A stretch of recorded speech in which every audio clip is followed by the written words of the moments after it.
Hello hi friends, welcome back to my channel Telugu family kitchen. ఈరోజు recipe వచ్చేసి Telangana special సర్వపిండి అండి. దీన్ని గిన్నెపిండి అని కూడా అంటారు.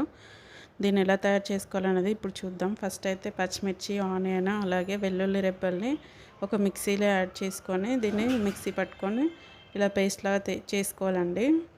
ఇలా చేసి పక్కన పెట్టుకున్న తర్వాత ఒక బౌల్లోకి 1 కప్ వరకు రైస్ ఫ్లోర్ బియ్యం పిండి తీసుకుంటున్నానండి. ఈ బియ్యం పిండిలోకి మనం ఇందాక గ్రైండ్ చేసుకున్న పేస్ట్ ఉంది కదా పచ్చిమిర్చిది, అది ఇందులో యాడ్ చేసుకోవాలి. అలాగే పచ్చిమిర్చి పేస్ట్ యాడ్ చేసిన తర్వాత పల్లీలు ఒక 2 టీ స్పూన్స్ వరకు వేయించి ఇట్లా పొట్టు తీసి పెట్టుకున్న పల్లీలను వేసుకుంటున్నానండి. అలాగే ఒక 1 అవర్ ముందు శనగపప్పు కూడా 2 టీ స్పూన్స్ నానబెట్టుకున్నాను. ఈ శనగపప్పును కూడా ఇందులో యాడ్ చేసుకోవాలండి. అలాగే 2 టీ స్పూన్స్ నువ్వులు కూడా యాడ్ చేసుకోవాలండి. ఈ నువ్వులను యాడ్ చేసిన తర్వాత ఇందులోకి కొత్తిమీర అలాగే కరివేపాకును కూడా యాడ్ చేయాలండి. ఇక్కడ యాడ్ చేశాను. అలాగే ఒక 1 టీ స్పూన్ వరకు సాల్ట్ కూడా యాడ్ చేసుకోవాలి. సాల్ట్ కూడా యాడ్ చేసిన తర్వాత దీన్ని అంతా ఒకసారి మిక్స్ చేసుకోవాలండి. బాగా కలుపుకోవాలి. ఇవి మొత్తం బాగా మిక్స్ అయ్యేటట్టు బాగా కలుపుకోవాలండి. ఇప్పుడు ఈ పిండిలోకి కొంచెం కొంచెం వాటర్ని యాడ్ చేసుకుంటూ పిండిని ఒక ముద్దలాగా కలుపుకోవాలండి. ఇక్కడ చూడండి, కొంచెం కొంచెం వాటర్ యాడ్ చేస్తున్నాను. ఇలా వాటర్ యాడ్ చేస్తూ ఇలా ముద్దలాగా కలుపుకోవాలండి. ఇలా ముద్దలా కలిపి పక్కన పెట్టుకోవాలి. చూడండి, తయారైపోయిన పిండి. ఇప్పుడు ఇది సర్వపిండి పెట్టుకోవడానికి మనం ఒక ప్యాన్ తీసుకొని ప్యాన్లో 1 టీ స్పూన్ వరకు ఆయిల్ వేసుకొని ఈ ఆయిల్ అంతా ప్యాన్ చుట్టూ అప్లై చేయాలండి.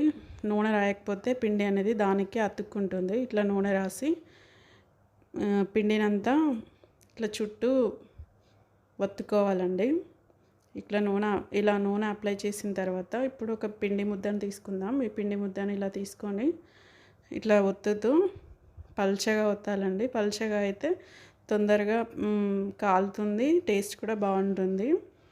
ఇలా పల్చగా చుట్టూ ఒత్తుకోవాలి. గిన్నె చుట్టూ ఈ ప్యాన్ చుట్టూ ఒత్తుకొని ఇట్లా వాటర్ కూడా అప్లై చేస్తూ పిండిని ఇట్లా అదుముకోవాలండి. ఇలా అదుముకుంటూ చుట్టూ ఈ పిండిని ఇలా ప్యాన్ చుట్టూ ఒత్తుకోవాలండి. ఇలా ఒత్తుకున్న తర్వాత ఇప్పుడు దీన్ని మనం రెడీ అయిపోయిందండి. చాలా సింపుల్గా చేసుకోవచ్చు సర్వపిండి అనేది.